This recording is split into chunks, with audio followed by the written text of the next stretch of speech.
মাত্র একদলা থুতু ফেলাকে কেন্দ্র করে ঘটে গেল এক নৃশংস হত্যাকাণ্ড। রংপুরে দোকান মালিকের হাতুড়ির আঘাতে প্রাণ হারিয়েছেন মোহাম্মদ শাওন নামের এক তরুণ দোকান কর্মচারী। মঙ্গলবার রাতে নগরীর খামারমোড় এলাকার একটি পুরি পেঁয়াজুর দোকানে এই ঘটনা ঘটে। স্থানীয়রা জানান, রাতে থালা বাসন ধোয়ার জায়গায় থুতু ফেলেন কর্মচারী শাওন। আর এই সামান্য বিষয় নিয়েই দোকান মালিক মনু মিয়ার সাথে তার কথা কাটাকাটি শুরু হয়। এক পর্যায়ে ক্ষিপ্ত হয়ে মনু মিয়া একটি হাতুড়ি দিয়ে শাওনের মাথায় ও শরীরে উপর্যুপরি আঘাত করেন। এতে রক্তাক্ত অবস্থায় মাটিতে লুটিয়ে পড়েন শাওন।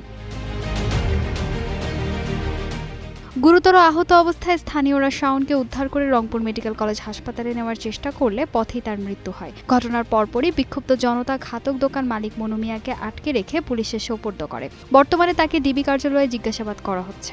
যে মালিক পক্ষের একটা ছেলে মিজান নামটা, এই মিজান ওই ছেলেটাকে কথা কাটাকাটির এক পর্যায়ে হাতুড়ি দিয়ে আঘাত করে, নির্মমভাবে আঘাত করেন।